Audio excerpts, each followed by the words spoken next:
السلام عليكم ورحمة الله وبركاته. معكم محمد الشرقاوي. النهاردة فيديو جديد عن المؤثرات الصوتية وازاي نحملها من على اليوتيوب.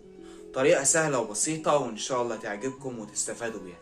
بس طبعا قبل ما نبدأ الشرح ياريت تعملوا اشتراك في القناة، وما تنسوش كمان تفعلوا زر الجرس، وكمان تعملوا لايك للفيديو ده اذا عجبكم. من غير ما نطول عليكم يلا بينا نبدأ.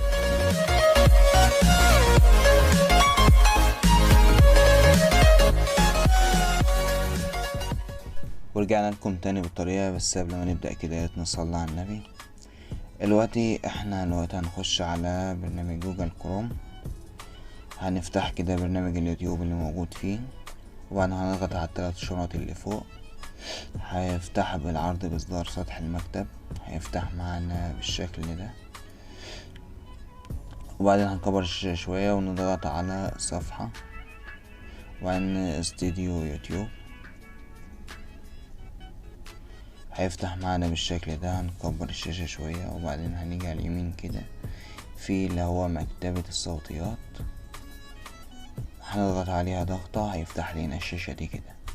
طبعا دي كلها مؤثرات صوتية ممكن ننزلها وممكن نسمع اللي احنا عايزينه، واللي عايزينه ممكن ننزله. هنشغل حاجة كده مع بعض نسمع.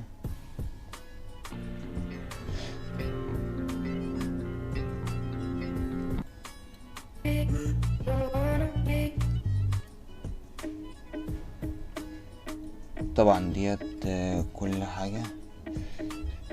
ممكن كمان نبحث عن الحاجة اللي احنا عايزينها وعايزين نستخدمها ونشتغل عليها، نبحث عليها برضه على جوجل، هيجيب لنا المؤثرات كلها اللي احنا عايزينها. حاجة عايزين نشغلها في فيديو ونعمل مونتاج وكده ممكن نستخدمها. نسمع الأول، ممكن نسمع الحاجة اللي احنا عايزينها الأول وبعد كده ننزلها. دلوقتي هنبقى ننزل اهو، ننزل على السريع بسرعة أول،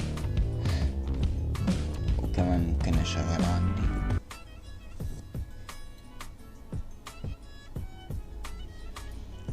ممكن ننزل حاجة تانية كمان ونسمع الحاجة قبل ما ننزلها، ونشوف الحاجة اللي احنا محتاجينها وننزلها، وممكن نبحث عنها كمان. يا رب بس الطريقة دي تكون عجبتكم واستفدتوا منها. يا ريت طبعا لايك للفيديو واشتراك في القناة.